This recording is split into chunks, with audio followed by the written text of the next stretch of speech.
Gloria a Dios. Estamos bendecidos. Amén. ¿Cuántos pueden tener claro que estamos bendecidos por el Señor? De poder vivir la gloriosa experiencia de poder adorar y exaltar al único Dios, al único Señor, al que vive, al que reina por los siglos de los siglos. ¿Cuántos se sienten contentos? Amén. A la verdad sabemos que estamos pasando por días de frío. Sabemos que por su misericordia tenemos días de un invierno tal vez más crudo que otras veces. Es hermoso cuando está nevando. En el preciso momento que está nevando es muy hermoso. A posteriori no es tan hermoso. Pero ciertamente Dios nos muestra su maravilla, nos muestra su amor, y podemos nosotros congregarnos para alabar, para bendecir. Y entendemos que algunos hermanos, hermanas se enferman, como todos nos enfermamos, pero la gracia de Dios les guarde, les visite también a ellos. En sus casas puedan también estar reconfortados por el Espíritu de Dios, y que el Dios eterno, al Todopoderoso, también les bendiga a nuestros hermanos y hermanas, que por misericordia, por la gracia de Dios, estos días no han podido venir a la iglesia, los niños, nuestra hermana Dori, que el otro día andaba bastante resfriada, y que el Señor les guarde, les levante, y prontamente puedan estar en medio del pueblo para alabar y bendecir su nombre.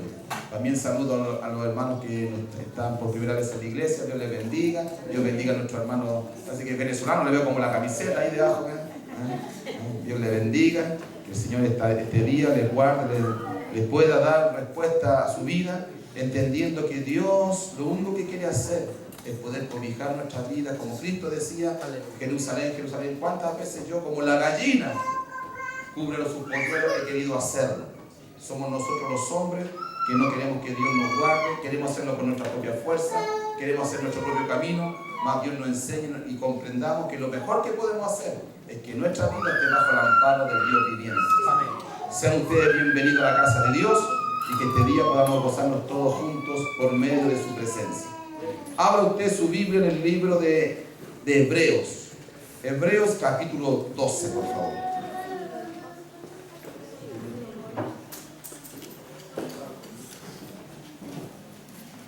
Me ha tocado levantarme estos días a sacar nieve del techo, mientras hago este preámbulo, mientras te busca. Y escuchando noticias de vecinos que se han caído sus casas, estando en los techos, con techos viejos, con techos difíciles. Uno medita ahí también en las alturas y dice, bueno, hay construcciones débiles que se ven buenas, pero son débiles. Y mientras estaba en el techo sacando nieve en mi casa, meditaba, porque también hay techos débiles aún en lo natural, y Dios nos ayude que también en nosotros haya construcciones sólidas delante de Dios. Amén. Y que podamos mirar esa situación y decir que en realidad, si hay debilidad en nosotros, Cristo la puede fortalecer. Cristo puede hacer algo maravilloso en nosotros, y podemos entender que en todo tiempo el Señor nos enseña. Hebreos capítulo 12, mi querido hermano, si usted lo tiene, con reverencia nos vamos a poner en pie para leer conforme a la costumbre delante de Dios, y vamos a leer el versículo 1 y 2, que leo conforme a la enseñanza que hemos recibido del Señor, en el nombre glorioso de nuestro Dios, que es Padre, Hijo y Espíritu Santo. Amén. Dice así su palabra: por tanto, nosotros también, teniendo en derredor nuestro tan grande nube de testigos, despojémonos de todo peso y del pecado que nos asedia, y corramos con paciencia la carrera que tenemos por delante, puestos los ojos en Jesús, el autor y consumador de la fe, el cual por el gozo puesto delante de él sufrió la cruz, menospreciando el oprobio, y se sentó a la diestra del trono de Dios. Dios bendiga su palabra. Vamos a orar por aquella palabra de Dios. Padre, en el nombre glorioso de Cristo, cierta mañana oramos en su presencia, Dios mío, porque hemos podido congregarnos, hemos podido venir a su casa, hemos podido venir los hermanos juntos en armonía para bendecir, para exaltar, para glorificar su santo y bello nombre. Señor, esta mañana estamos aquí, Señor, a pesar del frío, a pesar de las dificultades climáticas que podamos tener, Señor, reconociendo que por su misericordia, Señor, nos congregamos, que por su misericordia podemos servir, podemos podemos buscar su rostro, podemos, Dios mío, alabar y bendecir su nombre. Más esta mañana, Dios mío, también queremos exponernos a su gloriosa palabra. Queremos que a través de ella su Espíritu Santo nos ministre, nos toque, hable a lo más profundo de nuestro ser, Dios mío, para que su palabra, Dios mío, como es espíritu y es verdad, hable, Dios mío, a nuestro espíritu, para que podamos, Dios mío, poder poner nuestra vida a cuenta con usted, y que usted, Dios mío, obre esta mañana, Dios mío, libremente en nuestros corazones, porque entendemos y queremos, Dios mío, que cada día usted transforme nuestro ser para estar listo y preparado para el día glorioso, que cuando nuestro Señor venga a buscar a su iglesia, nosotros podamos ser contados en aquello que usted va a levantar, mi Señor. Padre, le rogamos su bendición, le rogamos su autoridad, le rogamos que usted se manifieste por medio de su palabra, Dios mío, y que usted use mi vida conforme a su voluntad, Dios mío, que usted sea el que esté hablándonos a todos nosotros, y por el contrario, Dios mío, usted reprenda, Dios mío, toda obra de distracción, todo espíritu que quiera robar, Dios mío, su palabra, Dios mío, usted lo reprenda, lo atamos, Señor, en esta hora, lo dejamos, Dios mío, imposibilitado, mas nos declaramos dispuestos, abiertos, sensibles, Dios mío, como una tierra que ha sido trabajada, Dios mío, para que usted siembre la buena semilla suya, Dios mío. En el nombre glorioso de Jesucristo, reciba esta mañana toda la gloria, toda la honra, toda la alabanza, porque solo a usted pertenece, para la gloria del Dios Padre, para la gloria del Dios Hijo, para la gloria del Dios Espíritu Santo. Amén. Y amén. Demos la gloria a nuestro Dios. Gloria a Dios, gloria a Dios, gloria a Dios para siempre. Dios nos bendiga. Tome usted asiento, por favor, mi querido hermano. El libro de Hebreos ha estado por muchos años, estuvo en la palestra de la discusión, y hasta el día de hoy muchos hermanos discuten la autoría de este libro, porque este libro es el único que no tiene una referencia a un autor o una autora. Y por muchos años en el mundo académico se discute si esta carta la escribió efectivamente Pablo, Bernabé, Apolo, incluso otras personas. Pero nosotros, por la gracia de Dios, hemos comprendido que el verdadero autor del libro de Hebreos es el Espíritu Santo mismo. Más allá de que Dios pudiera o no pudiera usar como vaso, como instrumento en sus manos, lo más importante es la obra divina que está detrás de este libro. Inmiscuirse en discusiones vanas no tiene mucho sentido para nuestra vida. No tiene mucho sentido para nosotros poder hablar, discernir cosas que nos sacan del centro de lo más importante en la vida espiritual de un hombre, de una mujer. De saber que Dios se ha acercado a nuestras vidas, que Dios ha tomado la iniciativa, que Dios, por su gracia, por su misericordia, conforme a lo que Cristo empezó predicando, el reino de los cielos se ha acercado, por lo tanto arrepentidos y convertidos. La acción primaria parte desde Dios. Dios es el principio de amor y misericordia para todo ser humano. Dios es el que ha venido a rescatar lo que se ha perdido. Dios es el centro de toda acción buena para con nosotros. Y ese es un motivo, hermano amado, para tener sembrado muy firme en nuestro corazón, para poder entender que si hoy día estamos aquí en la casa de Dios, usted, yo estamos aquí, es porque Dios se ha acercado para tener misericordia de nosotros. Dios ha hecho la primera acción, y con esa acción Dios espera que yo tenga una reacción a la acción primaria de Dios, que es buscar al que está perdido, y que el perdido comprenda que en Cristo está la solución a su vida, que el que está vagando en la oscuridad pueda ver la luz del Señor alumbrando como una puerta de escape, de salida a todas sus vicisitudes, a todas las situaciones que vive. Y el Dios Todopoderoso ha sido el que ha manifestado su gracia, su amor para usted y para con mi vida. Y bajo esa lógica, usted puede ver, hermano querido, que en el libro de los Hebreos dice: por tanto, teniendo en derredor nuestro tan grande nube de testigos, despojémonos de todo el peso, del peso y del pecado que nos asedia, y corramos con paciencia la carrera que tenemos por delante, entendiendo primeramente que ha sido Dios el que ha iniciado en nosotros una buena obra, tanto como se nos compartía el viernes de la gracia de Dios, y que sin duda pudimos, los que estábamos aquí, tener la bendición de sentir y experimentar la gracia divina viniendo en nuestras vidas. También nosotros tenemos que dar pasos consecuentes a esa gracia, sabiendo que hay una nube de testigos a bien o en contra de nosotros, expectantemente ver qué hace usted y yo con esta verdad eterna. Como cristianos tenemos una responsabilidad delante de Dios de poder caminar para que Él sea glorificado en nuestras vidas. Tenemos una responsabilidad frente a los que no conocen a Cristo, de poder manifestar la gracia de Cristo y la verdad bíblica con nuestros actos, con nuestros pensamientos, con nuestros dichos, que hablan del Dios que ha transformado nuestra vida. Tenemos, hermano amado, una responsabilidad inherente al llamado de Dios, que no podemos soslayar, que no podamos tomar como en menos, ni siquiera bajarle el perfil a esto, sino por el contrario, el mundo necesita ver en usted, en mí, la verdad de Cristo. Amén. Tenemos una nube de testigos que está establecida por Dios. Dios le ha puesto a usted, a mí, a todo aquel que llame como ejemplo para otros. Le ha puesto a usted, a mí, para mostrar las verdades eternas de Dios. Le ha puesto a usted y a mí para que el mundo vea lo que significa ser un hijo de Dios. Aún si esa persona que está viendo es un enemigo nuestro, que esa persona pueda constatar lo diferente que usted puede ser. La transformación gloriosa que Dios ha hecho en el creyente. La transformación poderosa que Dios hace en la vida de aquella persona que le entrega su vida al Cristo Salvador. Y esa vida tiene que ser manifestada. Esa vida tiene que ser correctamente expuesta a la sociedad y aún al mundo espiritual.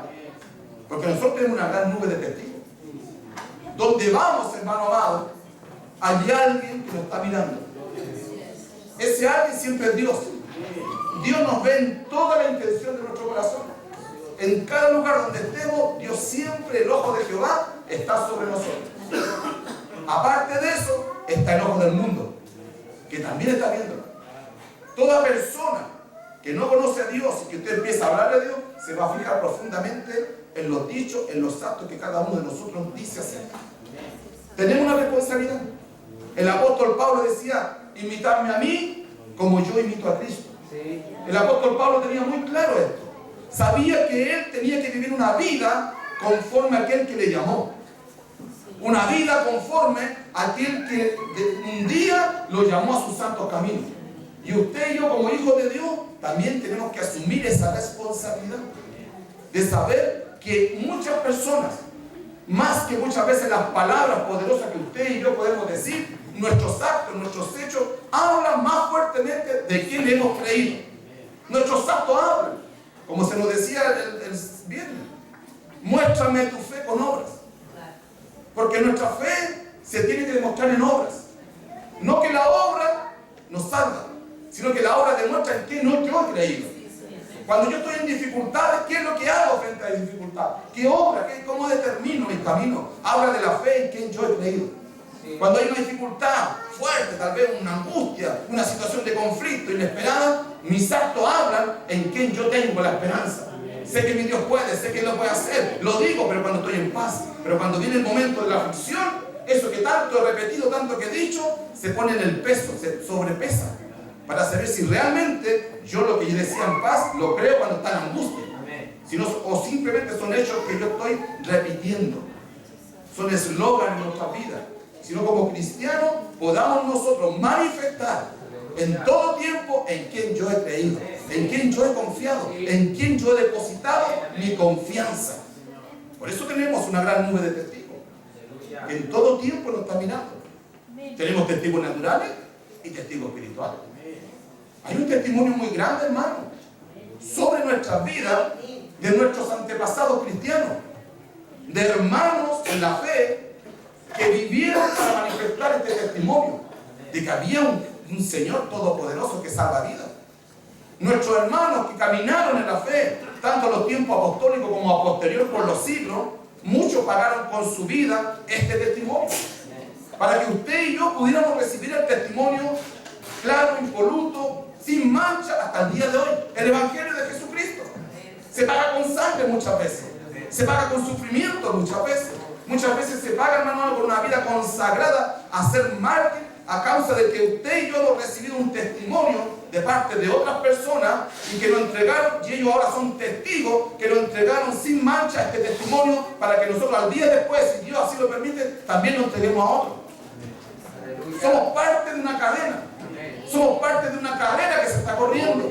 Pero esta carrera no es individual ni es individualista. Es una carrera de cuerpo, de iglesia. De un cuerpo que manifiesta al Señor en todos los ámbitos de nuestra sociedad. Nosotros no podemos pensar que yo voy a ser un cristiano diferente a como la palabra me lo establece. Yo no puedo tener un testimonio que no sea, que suene al oído diferente a la música celestial que se toca en los coros de Dios. Yo tengo que manifestar la armonía del Evangelio. Tengo que tener la madurez para vivir el Evangelio en plenitud en todas las situaciones, sea en mi casa, en mi trabajo, en las calles, en las ferias, en el ámbito donde usted y yo nos desenvolvemos. Todos tenemos la necesidad de poder poner delante de nuestra vida esta verdad eterna, que tenemos una nube de testigos. Tenemos, hermano amado. Hay testigos naturales y espirituales. Mire, el caso del apóstol Pablo, el Hecho de los Apóstoles, capítulo 19, dice la palabra de Dios que había unos hijos de tal Esceva, que eran exorcistas ambulatorios, que quisieron ir a sacar un demonio de una persona. Y al llegar a él dijeron, te conjuramos por el Cristo que predica Pablo.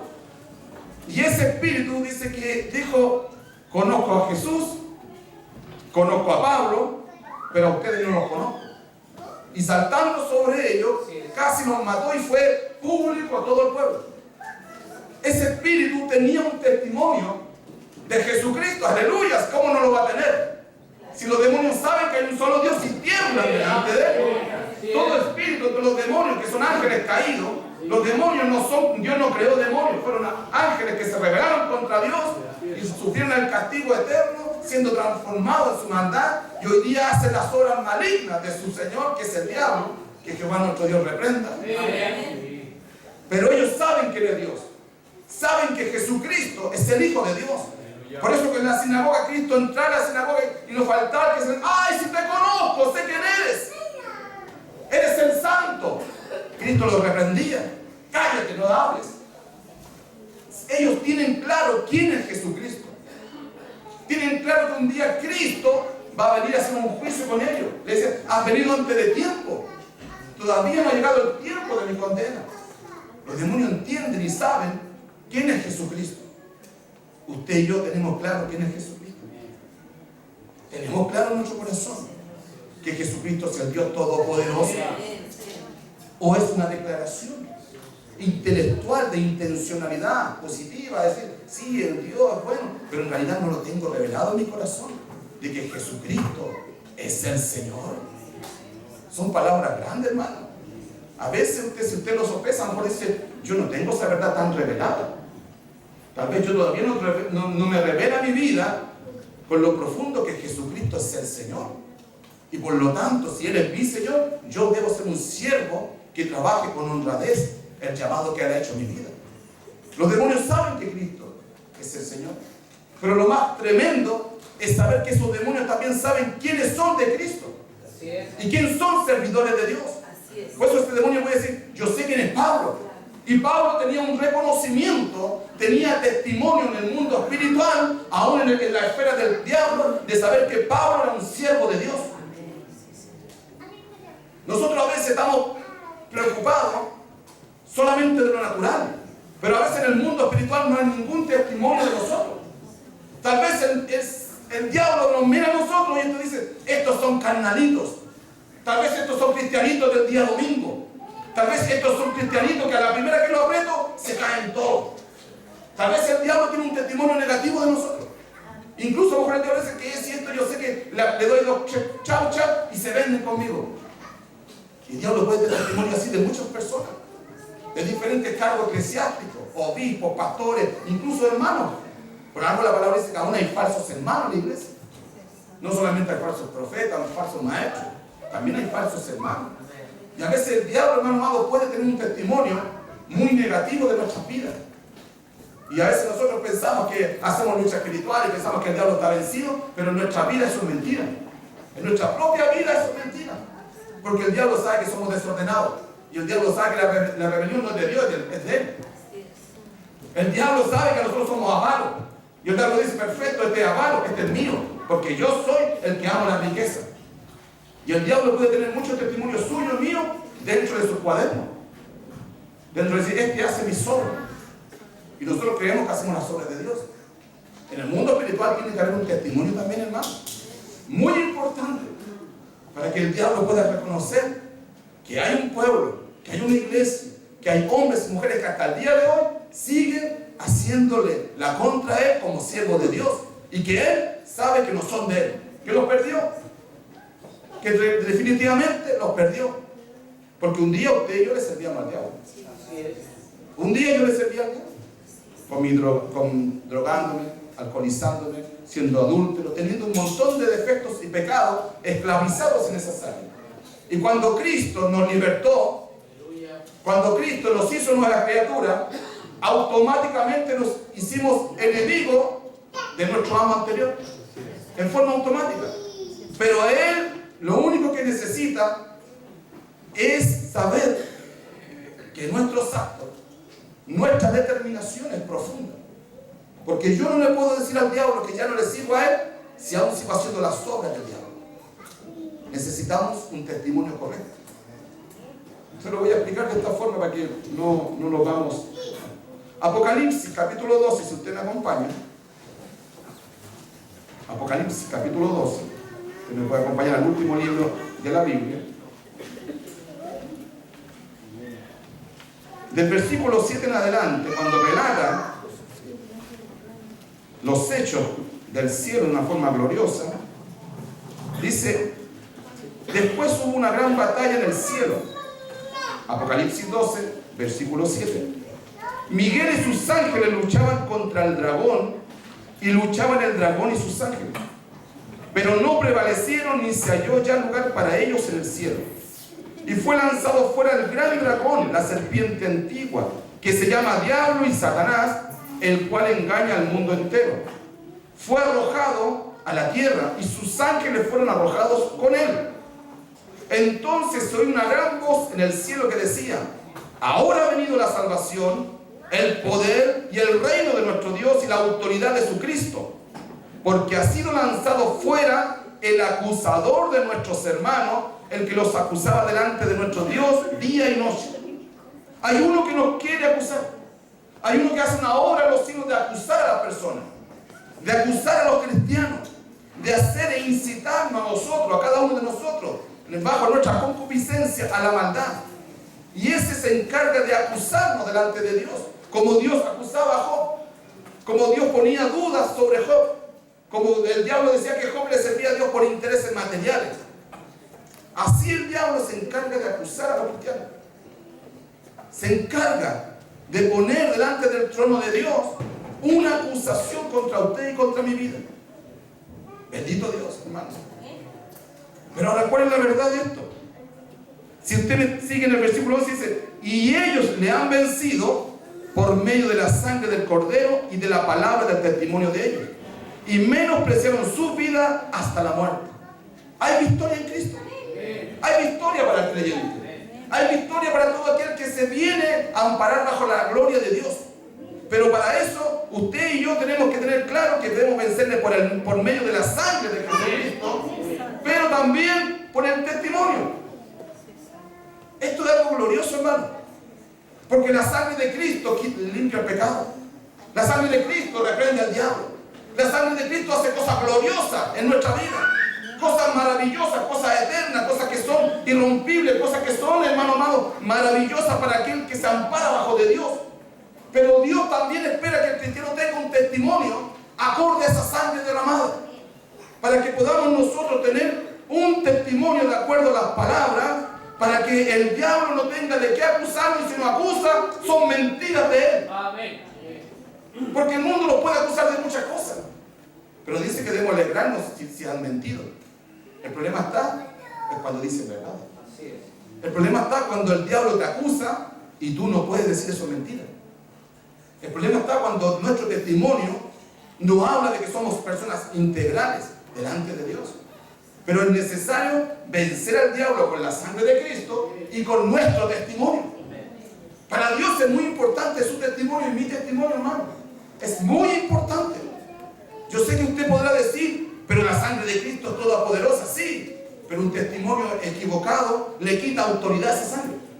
Un testimonio que no habla acorde al sentimiento de Dios está equivocado y erra el blanco. Porque nosotros somos personas de paz. Somos personas que entendemos los principios del reino. Somos personas que sabemos que un poco de levadura leuda toda la masa. Entendemos lo que Cristo enseñó, hermano amado. Que nosotros no podemos tener en nosotros un desliz. No podemos ser, como dice el libro de los proverbios, que un poco de un perfumista, una mosca caída en el perfume, contamina todo el perfume. Un acto de locura en nosotros, hermano. Puede echar abajo todo el testimonio nuestro. Un minuto de locura puede echar años de testimonio abajo. Un minuto donde usted y yo nos confiamos, nos relajamos y el pecado se enseñorea de nosotros, echa abajo ministerio. Es la experiencia que se vive, hermano.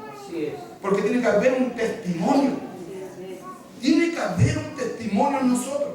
Si usted lo piensa en el rey David, Dios decía que David era conforme al corazón de Dios, un siervo conforme al corazón de Dios. En todo, excepto cuando pecó con la vecina. Ese fue su testimonio. Dios decía, conforme a mi corazón, en todo, excepto en esto. Porque Dios no nos encubre el pecado. Porque Dios no nos va a nosotros a tapar lo malo. Dios no va, hermano amado, en usted, en mi vida, a tapar lo malo para que no se sepa. Al contrario, Dios es interesado en sacarlo en público. Dios es interesado en sacar el pecado que habita en nosotros, que se manifieste para que todos puedan ver esa verdad, pero sobre todo para que en mi corazón haya arrepentimiento.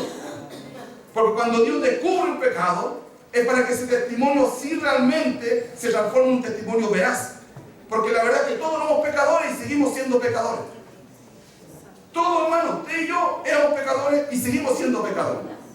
Yo no creo que en la iglesia haya alguien que pueda decir, no, yo no soy pecador.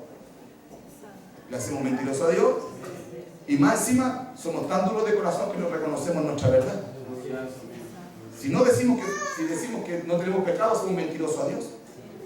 No solamente hacemos mentiroso a Dios, hacemos mentiroso a nuestros propios actos. Porque todos nosotros sabemos que sí somos pecadores. En lo más profundo tal vez dice, el hermano no me miró, pero yo sé que yo soy un pecador. Yo sé que en el momento que yo hice algo malo, no hubo ningún hermano de la iglesia que me vio. Me vio Dios, pero yo también estaba ahí. Y mi conciencia sabe que yo hice algo malo. Y mi vida también testifica contra mi propia vida. Entonces también, hermano amado, yo necesito entender que el testimonio para vencer significa entender que yo soy una persona débil. Entender que yo soy una persona que necesito la gracia de Dios. Entender que yo necesito vencer a través del arrepentimiento. Vencer, hermano amado, no significa que usted nunca se va a caer. Vencer no significa que la iglesia nunca va a cometer un error, aunque la iglesia es el cuerpo de Cristo, pero nosotros como miembros siempre cometemos errores. A veces errores que no queremos cometer, involuntarios, pero a veces pecamos por omisión, de no hacer lo correcto. O a veces pecamos por acto porque nuestro corazón malo aún habita en nosotros. Pero vencer no significa vencer esa naturaleza. Nuestro vencimiento es reconocer nuestras falencias, es reconocer nuestras debilidades y ver a aquel que puede transformar esa vida en una vida nueva. Cristo es el único que puede mostrarnos el camino para vencer. Es la gracia, hermano, lo que nos hace vencer. Es la gracia de Dios. Es lo que nos permite vencer frente al acusador, hermano amado. Porque muchas veces el acusador tiene verdad. El acusador puede subir y decir, oye, el Manuel es tal cosa, y yo voy a decirle, sí, es verdad. Y yo, está derrotado. No, lo que el diablo no sabe la otra verdad es que yo me arrepentí y Dios me transformó. Y ahí yo venzo. Venzo cuando reconozco. Venzo cuando me arrepiento. Venzo cuando corro a la gracia de Dios y me reconozco que soy débil, transparente. Cuando de esa forma venzo cuando esa sangre gloriosa de Cristo viene sobre mi vida, me limpia de todo pecado e iniciamos nuevamente un nuevo camino. Ninguno de nosotros, hermano, camina en las zonas santas sin nunca pecar. No existe eso. Ni el predicador, ni el obispo, ni cualquier hermano. Jamás, hermano amado, puede vivir libre del acusador. A menos que de continuo esté en el altar de Dios. A lo menos que de continuo esté diciendo, sí, es verdad eso, pero yo me arrepiento. Y crea y acepte el perdón de Dios y se levante delante del acusador y diga, sí, pero lo que tú me acusaste ya no es real. Lo que tú me acusas ya no es real porque yo me arrepentí. Y si me arrepentí, Dios me ha limpiado, me ha salvado y ahora yo estoy en victoria. Si el proceso de vencer no se trata que usted y yo somos tan poderosos que nunca nos va a pasar nada. El proceso de vencer significa que yo reconozco que hay una sangre poderosa. Hay una gracia tan grande sobre mi vida. Hay un llamado tan poderoso de Dios que me permite venir de continuo al altar de Dios, que me permite vencer reconociendo que yo sí, es verdad, soy un pecador y por lo tanto necesito continuamente estar a los pies de Dios. Necesito continuamente frente a toda acusación arrepentirme para vencer sobre esa acusación. Usted y yo tenemos la victoria en nuestras manos. Usted y yo tienen la victoria, hermanos más queridos. Pero depende de que nuestro corazón quiera humillarse. También depende que nuestro corazón sea un corazón humilde y sencillo para aceptar la voluntad de Dios sobre nuestra vida. Porque algunos tal vez cargan mochilas más pesadas que otros, conforme al llamamiento de cada uno, conforme a la gracia que Dios tiene con cada uno. Porque dice su palabra que Él no pone carga mayor que usted o yo podamos soportar. Somos todos diferentes, todos tenemos medidas diferentes, todos tenemos situaciones diferentes, pero la gracia sigue siendo la misma. La gracia sigue siendo la misma. La gracia que sigue llamando al pecador, que sigue llamando a aquel que está lejos de Dios para ser transformado. Hay situaciones que son diversas y son muy complejas en la vida de los creyentes, pero la gracia sigue siendo poderosa sobre todas esas situaciones. Todo depende si nos acercamos a la gracia para someter esas verdades bíblicas a nuestras vidas y poder ser victoriosos. Usted tome el ejemplo de José, el hijo de Jacob que fue vendido por su hermano. Él vivió procesos difíciles. Vivió difíciles, hermano amado. Nosotros lo leemos y lo leemos como una historia bonita. Pero ¿se imagina usted el proceso que ese hombre vivió? ¿Se imagina usted si usted estuviera viviendo ese proceso? Para usted no sería bonito. Para mí no sería bonito que mis hermanos me vendan, que mis propios hermanos tengan envidia, que mis propios hermanos estén dispuestos a hacerme daño. Esa historia a nadie le gustaría vivirla. En su sano juicio nadie de nosotros estaría, ¡ay, qué linda esta historia! ¿Quién de nosotros puede decir, ¡oh, qué lindo que todos me aborrezcan! ¡Qué lindo que todos me odien! ¡Qué lindo que todos se confabulen contra él! ¡Qué linda esta historia! ¡Qué lindo lo que estoy pasando! Nadie en su sano juicio haría eso. Solo cuando usted ha vivido el proceso de Dios a posterior logra comprender por qué Dios le permitió pasar situaciones tan complejas. Hay situaciones que son complejas en nuestra vida. Hay situaciones que a veces uno quiere renunciar al Evangelio a causa de que parece que la carga nos hunde, hermano amado. Pero ahí está la gracia, ahí está la obra de Dios, ahí está el poder de Dios actuando, dándonos fortaleza, animándonos, guiándonos, sacándonos nuevamente del nudadar, dándonos nueva fuerza, poniendo nuestra vida sigue adelante, porque hay un proceso que se está llevando, hay una voluntad de Dios que es perfecta, que hasta el día de hoy nos ha manifestado, nos ha abierto, no la comprendemos en plenitud, pero ciertamente un día veremos la gloria de Dios y podemos ser conocidos como Dios nos conoció, y Dios podrá premiar a cada uno conforme a sus obras, porque hemos mantenido el testimonio, porque no claudicamos, porque corremos con paciencia esta carrera, entendiendo, querido hermano, que el proceso de hoy, que es muy negativo que puede ser en el día presente, trae de Dios, de parte de Dios, un fruto agradable, porque tal vez estamos siendo disciplinados por Dios, y Dios disciplina a los suyos. Dios a los que toma por hijo los corrige, los disciplina. Y si la verdad nosotros somos hijos y no nos gusta la disciplina, nos estamos oponiendo y nos transformamos en bastardos. Por el contrario, si soportamos la disciplina, si no dejamos que crezcan raíces de amargura en nuestro corazón, si no logramos entender que lo mejor que nos puede pasar es que Dios trate con nuestro corazón, no vamos a ser considerados hijos de Dios. Debemos soportar la prueba. José la soportó. José, un hombre tan íntegro delante de Dios, que a pesar que sus hermanos lo vendieron a Potifar a Egipto, él nunca renegó de Dios. Si alguien uno podía decir, querido hermano, que tuvo razones poderosas para renegar de Dios fue José. Si alguien no podía decir, tal vez estuvo a punto de renegar y con justeza, puede haber sido José. Si usted lo ve, él era el hijo mimado de su papá. Era el hijo que tenía los privilegios en la casa. Era el hijo que su papá estaba feliz con él y compraba ropa exclusiva para él en desmedro de su otro hermano. José era el niño regalón de la casa. Y en un 2x3 se dio cuenta que todos sus hermanos le odiaban por eso. En un 2x3 tuvo que asumir a la fuerza que no era una broma que estuviera en el pozo escondido abajo. No era una broma de sus hermanos. No era que estuvieran jugando con él o tenían un gato encerrado. No, sus hermanos planearon y ejecutaron algo muy malo en contra de él. Tuvo que vivir la experiencia amarga de ser vendido por su propia familia.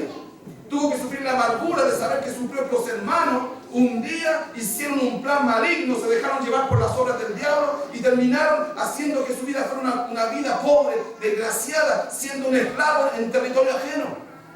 Dejó de ser el regalón de la casa a ser un simple peón, siervo de la casa extranjera. Fue un cambio radical, difícil. Y a veces nosotros en el Evangelio estamos puestos a eso, hermano. Cuando el trato de Dios viene sobre nosotros, Dios te mueve todo tu ser cuando estás tranquilo y te pone en lugares de conflicto tremendo. Y Dios te mete al valle de las lágrimas, te mete al valle del sufrimiento. Y Dios te mete ahí porque Dios está formando el carácter de Cristo en nosotros. Y debemos correr con paciencia esta carrera. Debemos nosotros perseverar con paciencia en esta carrera a pesar de que hay situaciones muy complejas. Porque si hemos puesto nuestra mirada en el autor y consumador de la fe, sabemos que Él nos va a fortalecer, nos va a guiar, sabemos que Él nos va a sacar en victoria. Es un proceso de Dios que va a dar un fruto glorioso para Dios. Pero debemos correr la carrera. Y no lo debe correr otro, la debo correr yo. Yo no le puedo a usted traspasar mi experiencia, ni usted mi experiencia a mí. Yo tal vez como Pedro, que después que fue zarandeado, podré confirmar a mi hermano. Podré decirle, sigue adelante. Dios te está contigo, estaré hablando contigo, le estaré alentando. Mira, cree en el Señor hizo esto. Y podré estimularlo en la fe. Pero el que tiene que pasar el problema es usted. Pero lo tengo que pasar yo, de forma individual. Porque es un trato personal de Dios para cada uno de nosotros. José tenía este conflicto. Y llegó a la casa de Potifar, que no era cualquier egipcio, era el jefe de la guardia. Y usted pues sabe el relato bíblico, que José empezó a prosperar porque Dios estaba con él. Empezó a prosperar. Y todo lo que José hacía prosperaba, de tal manera que Potifar, cuando se dio cuenta de esto, lo puso a cargo de su casa como el mayordomo principal. Y fue toda la casa de Potifar bendecida a causa de José. Pero hubo un problema, que la esposa de Potifar puso los ojos sobre él y empezó a acecharlo. El pecado empezó como un animal detrás de él. Como Dios le decía a Caín, el pecado está a la puerta, pero depende de ti si ese señorea o no. Así, hermano amado, los pecados a nosotros nos rodean. Cuando nosotros estamos testificando de Cristo, esa nube de testigos que está al lado de nosotros está mirando a ver si el pecado que nos rodea realmente va a ser en nosotros rechazado o se va a enseñar de nosotros. Porque a veces nosotros, hermano amado, somos partícipes de la maldad de otros. Y a veces, hasta incluso de buenas intenciones, disfrazados de pecado. Por decirlo, yo que trabajo en un hospital, a veces llegan compañeros que me dicen, pero Manuel, regálame una voz, sácate una jeringa, que necesito hacer una curación. Digo, no, pero no es mío. Ahí está el pecado acechándome. Una muy buena intención, curar a una persona, hacer un favor a otro. Pero a cambio de eso, yo tengo que hacer, tengo que robar. Mis actos contaminan esto. Y ahí el pecado está acechándome. Ahí el pecado está tentándome a mí. ¿Qué hago yo frente a eso? Le ayudo, soy buen cristiano en amor de Cristo para que, y después le digo, y que Dios te bendiga. O le digo, no, yo no puedo robar, eso no es mío. Y tal vez en el amor de Cristo digo, sí, pero yo te puedo bendecir y yo te voy a comprar. Ese es mi testimonio. Que en realidad no estoy dispuesto a romper lo de Dios. Aunque la acción pueda ser muy buena, mis actos pueden ser malos y contamino eso. Entonces ya no le doy gloria a Dios. Entonces después la otra persona sabe que el cristiano que me habla en realidad también es un ladrón, pero simplemente lo envuelve. A veces nosotros hacemos eso, hermano. Hay que tener cuidado con los actos pequeños. Hay que tener cuidado con esas pequeñas cosas donde el diablo nos tira el anzuelo y caemos como un verdadero pez, abrimos la boca y nos calza. Y son pequeñas obras, enmascaradas de algo bueno. ¿Quién podría decir que hacer un favor para que alguien tenga una curación no es bueno? Lo malo es cómo yo proveo eso. Lo malo es cómo yo hago ese acto. Entonces yo me transformo en un ladrón, pero delante de Dios creo que lo estoy haciendo bien. Pero mi testimonio de lo que está mirando es, este también es como nosotros, roba también. Porque todo ladrón tiene una muy buena justificación. Es que el patrón tiene mucho, es que siempre me saca a mí, se aprovechan de mí, y justifica, y la verdad es que delante de Dios no se puede justificar algo más. Por el contrario, José, ¿qué es lo que hizo? La casa prosperada, y cuando la esposa de su amo puso los ojos sobre él, y no solamente sus ojos, yo digo hasta su corazón, porque le insistía, le buscaba por todos lados. José fue puesto a prueba tremenda, hermano. José, la integridad de José fue puesta a prueba de una forma tremenda, porque esa mujer lo asediaba. Y José tuvo que en un momento dado confrontar la verdad, de tal manera que se provocó un día que la casa estaba sola, y estando José con ella lo aferró, lo tomó, ven, acuéstate conmigo. Y dice que José, yo no puedo hacer tan gran mal ni pecar contra Dios. Y salió huyendo del pecado. En el odio de esa mujer despechada levantó, este hombre me vino a insultar, me vino a ultrajar, y levantó todo. De tal manera que su esposo, cuando se fue enterado, dice que un gran furor vino sobre Potifar. ¿Sabe que José corría riesgos de muerte? José estaba corriendo riesgos de muerte, hermano. José tenía en su vida una condena de muerte. Si él no satisfacía los anhelos de esta mujer, él sabía que esa mujer tenía autoridad de sembrar algo en el corazón de su esposo para que lo matara si él era su amo. José tenía su vida en la decisión de la mujer. Pero él pesó más ser íntegro delante de Dios que su propia vida. Pesó más no pecar frente a Dios que su propia vida, hermano querido. Nosotros tenemos que tener una determinación firme también. Que no pequemos delante de Dios, ni siquiera por resguardar nuestra vida. Porque Dios nos llamó a eso. Dios nos llamó a ser mártires. Si Dios dispone de nuestra vida, no seamos nosotros los que no queramos que eso pase. Pero tampoco seamos los que buscan, porque tampoco somos suicidas. Somos personas integrales en Cristo. Entonces José tuvo este dilema. Y dice que Potifar se enfureció. Era un hombre de guerra, hermano. Era el capitán de la guardia de Faraón. No era un campesino, no era un comerciante que uno puede decir, bueno, a lo mejor pescó un puñado de moneda y le iba a pegar. No, era un hombre que andaba con espada. No solamente andaba con espada, era un militar. Un militar capitán, entonces uno asume que es un hombre entrenado en guerra, entrenado en matar, tal vez haya matado a muchos en la guerra para ser capitán de la guardia. Y tenía no solamente tenía mejor la fuerza, la valentía, el coraje o la costumbre de matar a otro ser humano, sino que aún él era simplemente su esclavo como un animal. Y podía, y nadie le iba a decir nada si él tomaba a José, lo descuartizaba y nadie le iba a poner un pelo a Potifar. Estaba en su pleno derecho, era suyo, José le pertenecía a él. Y él podía matarlo en el acto, o era cosa de él. Y estaba furioso con él. Y ahí está la grandeza de Dios. Porque el testimonio que vino a posterior, ¿cuál fue? Que Potifar lo metió en cárcel. ¿Qué pasó en el corazón de Potifar? ¿Qué pasó en ese acto que no hizo que este hombre furioso acometiera con toda violencia sobre su esclavo? Siempre en manos de Dios lo salvó. Es más, a los ojos de todos, Potifar demostró que le creía más a José que a su propia esposa. A los ojos de todos, Potifar puso delante de todos que en realidad creía más a José, al testimonio de José, que a la vida y al testimonio de su propia esposa. Porque ese acto, para ellos, merecía la muerte. Y él lo dejó vivo, lo metió en la cárcel. Y no cualquier cárcel, la cárcel de donde él era regente. Y lo puso ahí debajo del carcelero y posteriormente llegó a ser nuevamente el hombre que dirigía la cárcel. Ese es el testimonio de un hombre que no está dispuesto a rechazar el evangelio. Ese es el testimonio que usted y yo debemos tener, hermano. Que no debemos buscar nuestra conveniencia, sino que tenemos que dejar que la voluntad de Dios se manifieste. Debemos dar testimonio de Dios, incluso a costa de arriesgar nuestra propia vida. ¿Ese es el testimonio de la iglesia? ¿Ese es el testimonio suyo? Mi testimonio, hermano.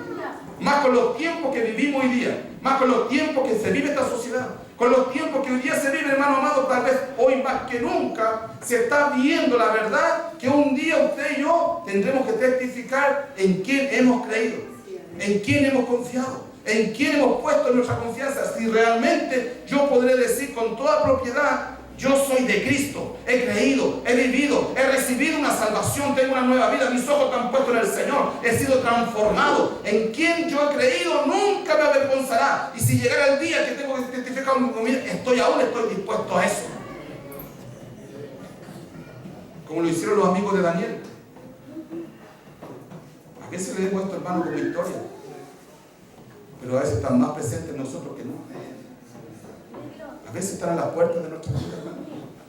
Y por eso Dios tiene que sopesar en nosotros si somos o no somos realmente personas que tengamos el testimonio firme, entendiendo que mi vida está siendo observada por todos. A posteriori usted lo sabe. Dios levantó a José, porque después conoció al copero, al panadero, interpretó sueños, salieron verdad los dos. Uno fue restituido con Faraón, otro murió en la horca, tal cual José interpretó. Y 2 años después, Faraón perdía el sueño, con las vacas, con las espigas, y el copero volvió a acordarse de la promesa que hizo en cárcel, y le habló que había un hebreo, un esclavo, que interpretaba sueños. Y fue traído ante Faraón, interpretó el sueño. Pero ¿cuál era el testimonio de José? El testimonio de José que le decía a Faraón: esto no está en mí, es de Dios. Dios es el que da la interpretación del sueño. Oye, hermano querido, si usted suma eso, ¿cuánto hoy día se vanagloria en que son ellos los que hacen la obra de Dios? ¿Cuánto hoy día hay de vanagloria en lo que sirven a Dios, de no darle gloria a Dios? Yo soy el ungido de este tiempo, yo soy el hombre de Dios, yo soy el que hace esto. No reconocen la humildad de su corazón, que no somos nosotros, es Dios. Por eso José podía decir: Faraón, esto no está en mí. Dios va a dar la interpretación. Dios va a dar la interpretación. José le daba la gloria a Dios, no se daba la gloria a sí mismo. No dijo: llegó mi minuto, llegó mi hora, esto es lo que durante años sufrió y ahora viene la mía. No, al contrario, él sabía que lo que tenía él era de Dios. Hoy día, ¿cuánta gente no hace eso? ¿Cuánta gente se levanta como que son el gran ministerio ellos?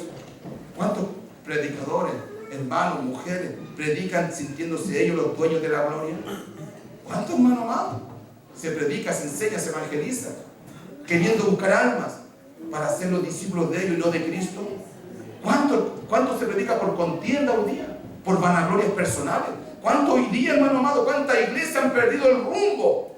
Porque ya son ellos el gran ministerio. Cuando ellos son los papales de esta época, cuando ellos son los que juzgan, los que sanan y no es sana doctrina. ¿Cuántas iglesias ya están en esa, hermano? ¿Cuántos hermanos están en la misma? Un espíritu de error gobierna en muchos lugares, donde ya no está la gloria para Dios, en la gloria de hombre, en la gloria de mujer, en gloria de ministerio mundano. Ya no hay la santidad de Dios de poder decir: esto por gracia, y si usted va a darle gloria a Dios, no me la dé a mí. Se necesita este testimonio, el testimonio que tuvo este hombre en Egipto. Delante de, a lo mejor estaba su gran oportunidad, uno diría: estaba la gran oportunidad. Hoy tengo una reunión personal con la presidenta y la presidenta te necesita. Aprovecha de pedirle un terrenito. Porque hoy día muchos se mueven así. Hoy día se mueven así, hermano. No entiende que es para testificar de la grandeza de Dios. Si Dios te lleva a algún lugar, es para testificar de la grandeza del Dios que te salvó. No es para que tú llegues ahí para buscar preventas. No es para que tú pienses que aquí este es el minuto que esperé durante años y ahora le puedo empezar a pedir cosas. Lo que otros hicieron, yo también lo voy a hacer. No es precisamente para eso. Por eso este hombre dijo: esto no está en mí. La interpretación la va a dar Dios. ¿Por qué digo esto, hermano? Porque a veces incluso entre nosotros uno se sorprende. Cuando se acerca alguna persona y dice: pastor, ¿sabe que anoche yo soñé con tal cosa? ¿Qué significa eso? Le preguntan a uno, como si uno tuviera un cuaderno de interpretación. haber soñado con mosca significa tal cosa. Como el mundo que no conoce a mí. Uy, si el sueño te lo cuento antes de las 12, es verdad, y después de las 12 no se realiza. Yo no sé si usted ha escuchado esas cosas. Yo no sé si usted ha escuchado a veces la gente pregunta así, oye, anoche soñé con ratores. Ah, eso significa pobreza. Ya la interpretación está hecha. No sé, soñé que me casaba. Ah, significa esto, otro. No, hermano amado. Nosotros no somos el dueño de la interpretación. Usted ni yo tenemos nosotros la verdad. Si la verdad viene por Dios, en sus siervos Dios habla verdad. En los que viven un testimonio acorde a eso. A los que realmente llevan a la gente a adorar a Dios. Porque cuando usted se hace el intérprete de esta situación, la gente se fija en usted. Usted hace que la gente se fije en usted. Entonces después recurren a usted. Cuando tienen un problema vienen a usted. Cuando tienen una necesidad vienen a usted. Y usted tiene que enseñarle que vayan a Cristo. Que Cristo es la solución de su vida. Yo no le puedo enseñar a un hermano que nos siga a nosotros como pastores. Yo tengo que enseñarle que Cristo es el camino.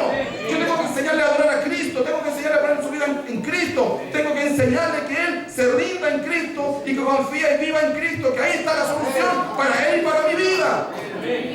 Porque la palabra dice que los fariseos, estos religiosos, que Cristo, entre comillas, alabó su doctrina.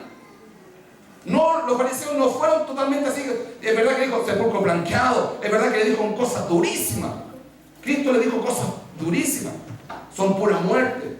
Trastornan las casas. Ustedes diezman el enero, lamentan. Pero le dijo cosas tremendas.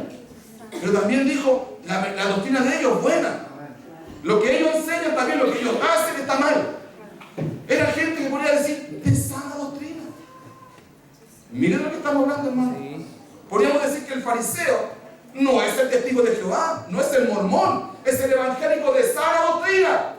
Que vive una doctrina sana, pero que no la aplica sanamente. Ay, santito. No sé si usted me entiende. El fariseo no está errado en la doctrina teórica, doctrinal de Cristo. Está errado en su vida que expresa la doctrina. Es cuando toma la doctrina de Dios y la contamina con su corazón religioso y sale una perversidad que no es de Dios. Se habla de Dios, pero no por el espíritu correcto. El fariseo es aquel que iba con Cristo, sus discípulos entrando en la tierra y dicen, no lo recibieron los discípulos. ¿Quieres que ore para que caiga fuego sobre ellos? Ese es el fariseo. Y Cristo, ¿qué les dijo? Ustedes no son de este espíritu. Yo he venido a salvar, no a condenar. Y a veces uno ve hermanas, iglesias, que si no estamos de acuerdo con ellos, los condenan al infierno. No le muestran que en Cristo hay salvación. No le predican al que está perdido que en Cristo es posible la salvación. Sino que le dan más honra al diablo. El diablo te va a llevar, el diablo te va a condenar. ¿Cuándo el diablo tiene esa autoridad? Si el que manda al infierno no es el diablo, es Cristo. Dios tiene el poder y el control de toda su creación. Y a veces nosotros predicamos cosas erradas, porque hemos transformado la sana doctrina en una vivencia fariseica. Pasar de la sana doctrina a tener una experiencia vivencial fariseica es porque se nos olvidó darle la gloria a Dios y reconocernos que simplemente somos instrumentos en sus manos. Que ayer estábamos perdidos y hoy día por la gracia hemos sido lavados. Se nos olvidó la gracia que se nos compartía el bien, hermano. Esto es el camino del fariseísmo. Cuando usted olvida de dónde Dios lo sacó. Cuando usted olvida que un día usted estaba como yo, perdido hasta el cuello en la maldad de nuestros pecados. Pero así todo hubo uno que nos amó. Entonces cuando usted comprende eso, usted dice, tengo que guardarme para Dios. Mi testimonio tiene que ser fiel. Porque yo no era nada. Sigo siendo nada. Si soy algo porque Dios tiene misericordia de mí. Si hoy día yo puedo predicar, si hoy día yo puedo hablarle a otro de Dios, si yo puedo decirle a otro de Dios, es porque hay un testimonio de perdón sobre mi vida. No que yo me gané esta salvación. Si lo peor de todo, cuando el hermano, la hermana en Cristo pierde el horizonte y cree que se ganó la salvación. Decimos, no somos católicos, no es por obra, pero nuestros hechos hablan que sí hay un pequeño católico en nuestro corazón. Que hay un pequeño católico que está ahí, al fondo, y que creemos que por obra somos hoy día justificados. El justo por la fe vivirá. No vivimos por las obras. Yo sé y usted sabe que yo le conozco a usted que hay dificultades, que usted también conoce las mías. Pero igual proseguimos. Igual seguimos adelante. Es verdad, nadie de nosotros tiene un camino perfecto. Pero la gracia sí es perfecta. Y si nosotros vemos llegar hermanos nuevos, esa gracia también está para ellos. Esa misma gracia, hermano, que un día fue derramada sobre mi vida, y con todo lo malo y las dificultades que yo tengo, con toda mi mochila, yo no pretendo colocarle mi mochila a otro, ni mis leyes, ni mi estatura a otro. Pues es la palabra de Dios que Cristo enseñó. Con la misma regla que tú mides, con esa misma se la has medido. Yo quiero que por lo menos mi medida sea buena para mí, porque a veces yo tengo una medida muy dura para otros,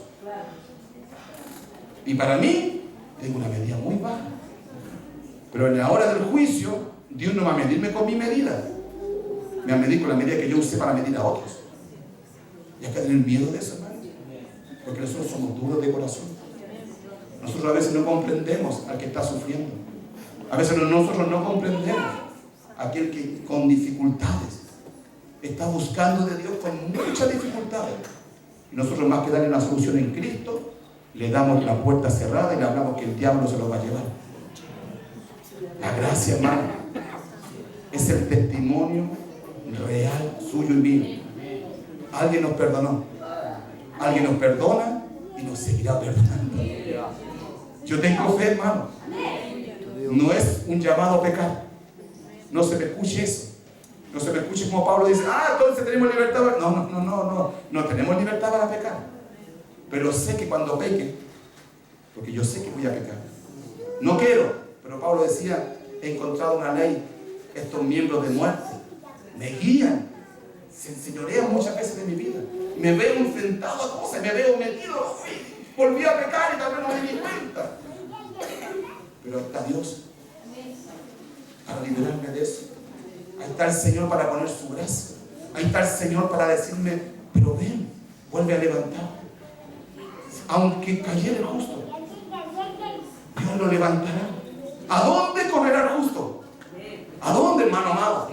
¿A dónde correremos? Sino al altar de Dios. Si todos, cual más, cual menos, un día, hoy día, o ayer, o mañana pecaremos. ¿Pero dónde correrá el justo? ¿A dónde, hermano amado? ¿A encerrarse en una pieza en su propia justicia? ¿A justificarse? ¿O al altar de Dios a pedir misericordia y gracia? ¿A dónde correrá el justo?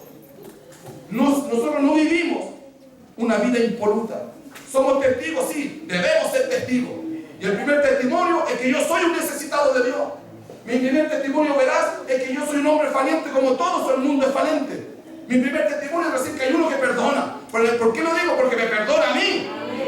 Por eso puedo decir que predico de un Cristo que perdona. Porque sé que perdona, porque yo lo vivo. No hablo de un Dios que justicia sin vivir la justicia de Dios. ¿Y cuál fue la justicia de Dios? Que Él nos amó a nosotros antes que nosotros le amáramos a Él. Querido hermano, hay un testimonio muy grande de la iglesia.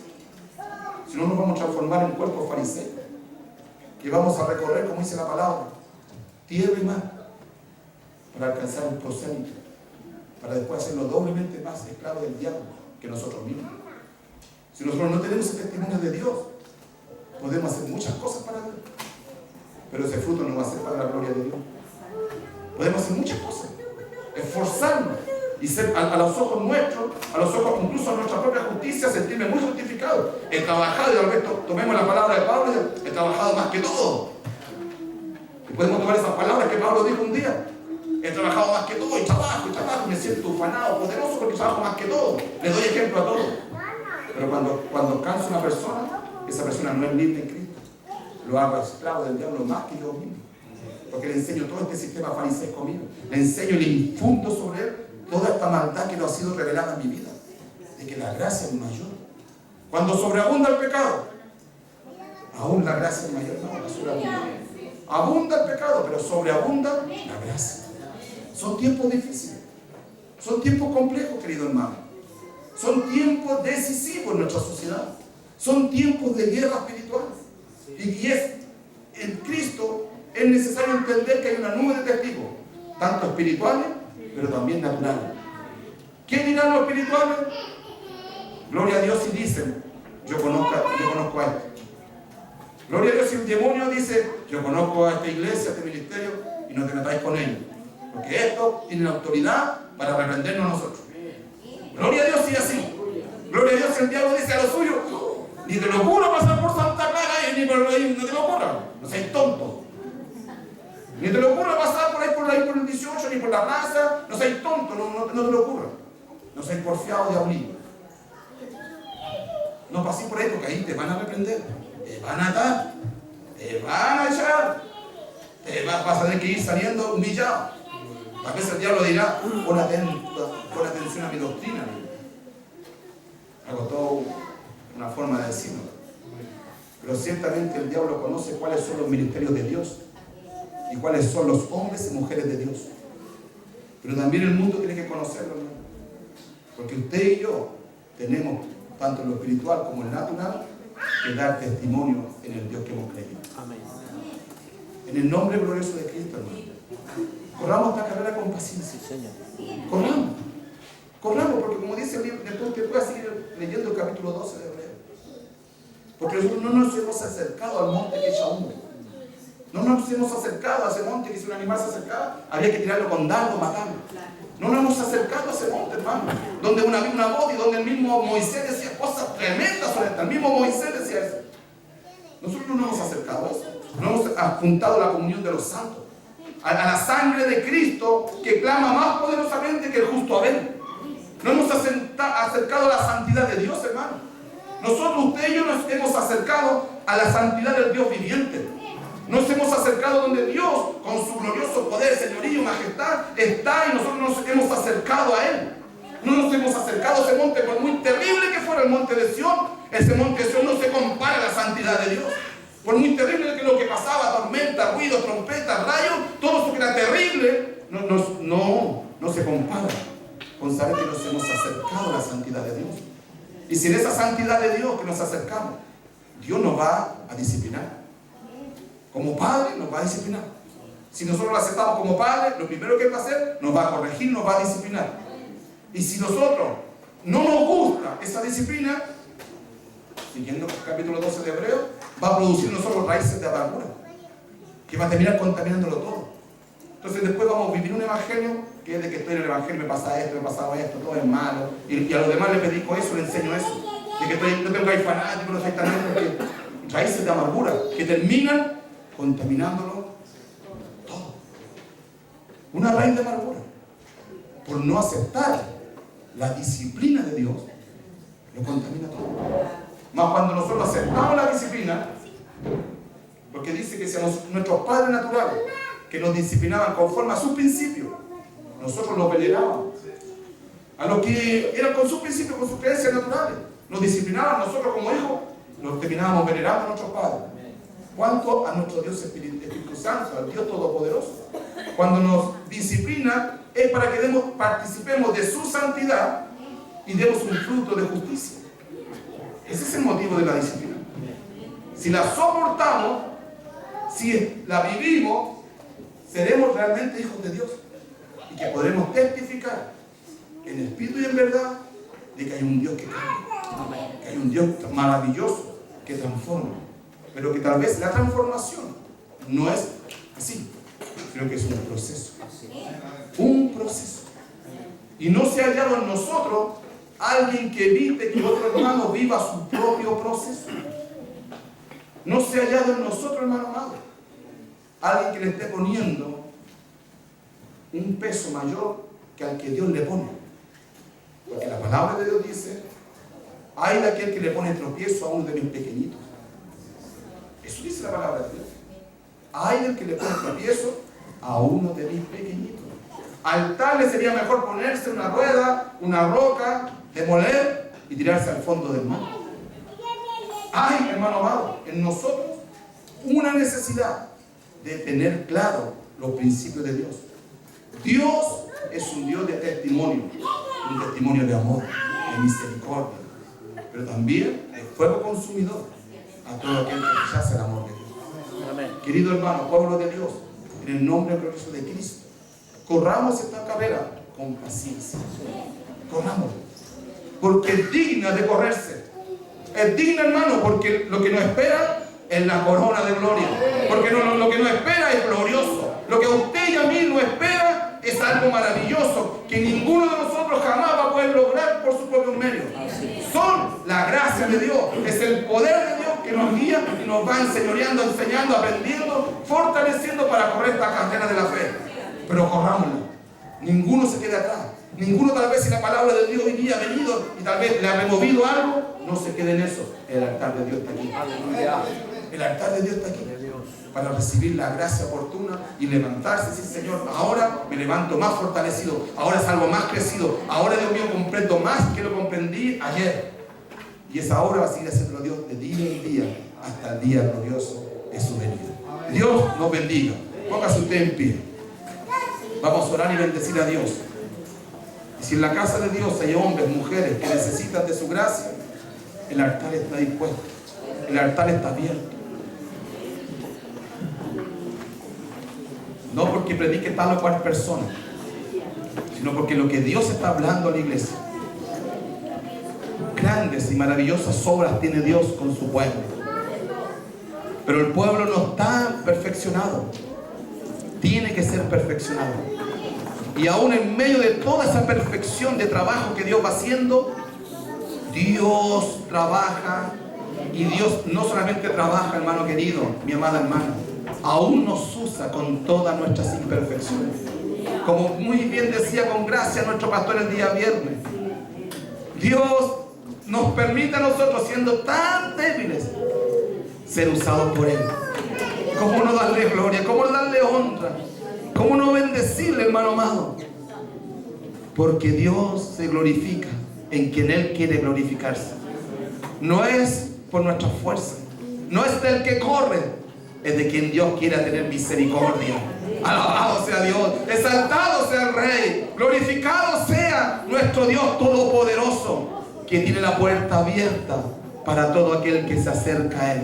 Buscad, bebed de Dios, mirad y gustad que es bueno. Bueno es nuestro Dios, bueno es nuestro Señor. Nuestro es aquel que llamó, querido hermano, y aquel que un día por su misericordia nos levantará para estar eternamente en su presencia. Oh, te alabamos, Rey. Te bendigo, Rey,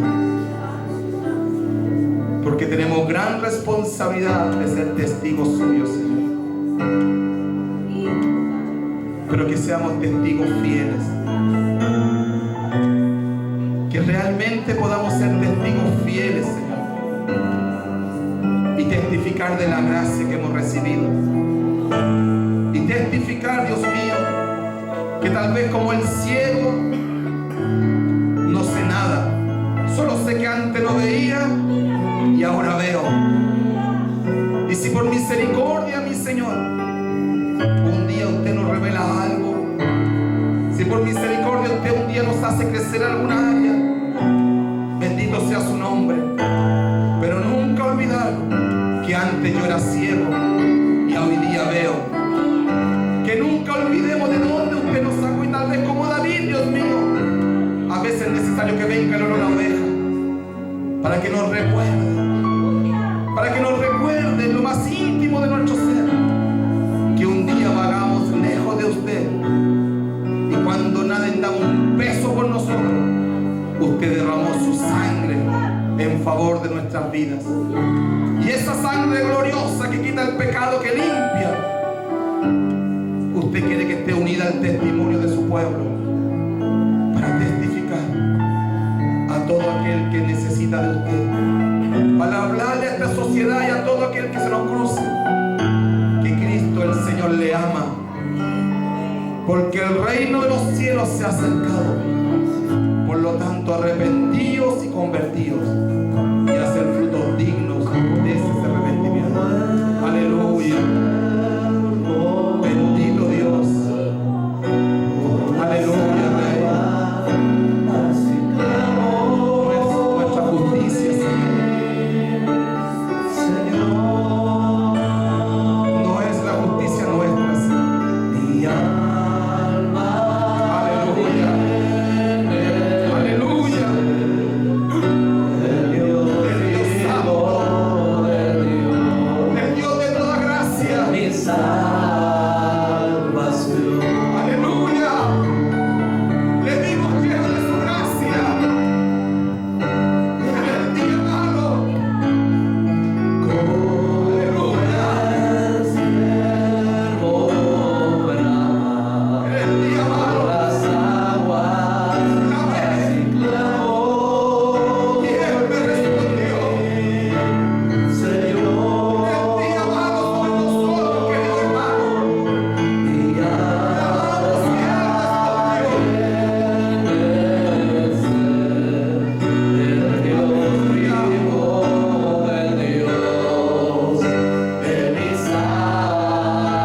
tanta gracia derramada,